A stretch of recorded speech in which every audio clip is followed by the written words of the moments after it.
अगर आप भी चाहते हैं सोन म्यूजिक का ऑडियो वीडियो सबसे पहले आप तक पहुंचे, तो लाल बटन दबाकर चैनल को सब्सक्राइब करें और हाँ, बेल आइकन दबाना ना भूलें।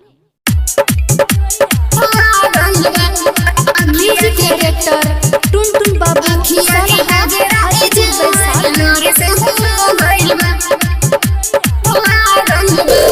जाए खाती डोली तोरे ससुरा से पिया लेके आ गइल बा।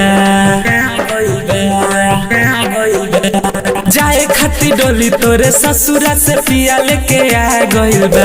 हाँ आ गइल बा। हमरा अखिया के कजरा ए जान लोर से धोआ गइल बा। हमरा अखिया के कजरा ए जान लोर से धोआ गइल बा। जाए खाती डोली तोरे ससुरा से पिया लेके आ गइल बा। हाँ आ गइल बा। हमरा अखिया के कजरा ए जान लोर से धोआ गइल बा। हमरा अखिया के कजरा ए जान लोर से धोआ गइल बा। अखिया के कजरा ए जान लोर से धोआ गइल बा। टुनटुन बाबू सलहा घरवा में बैठल बानी अकेला, सोरा सिंगार नहीं रुचता। दिलवा में के करा के रखले बानी, हमसे केहू ना ई पूछता। हमसे केहू ना ई पूछता। दुआरा पर तोरा बाजत बाजा, अखिया हमरो तरोता। दोसर केहू हमसे करे जा, तोहरा पमुआता। प्यार कके हमके ही दिल के दर्दिया बुझा गइल बा। प्यार कके हमके ही दिल के दर्दिया बुझा गइल बा। हाँ बुझा गइल बा। हमरा अखिया के कजरा ए जान लोर से धोआ गइल बा। हमरा अखिया के कजरा ए जान लोर से धोआ गइल बा।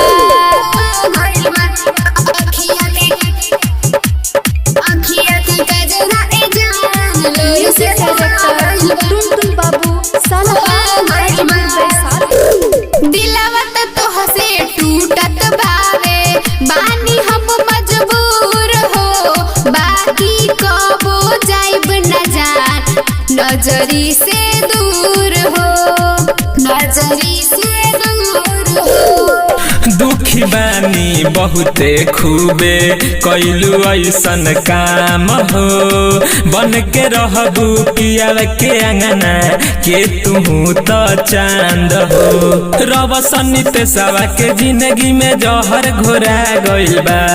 रब सन्नी पेशावा के जिंदगी में जहर घोरा गइल बा। हाँ घोरा गइल बा। हमरा अखिया के कजरा ए जान लोर से धोआ गइल बा। हमरा अखिया के कजरा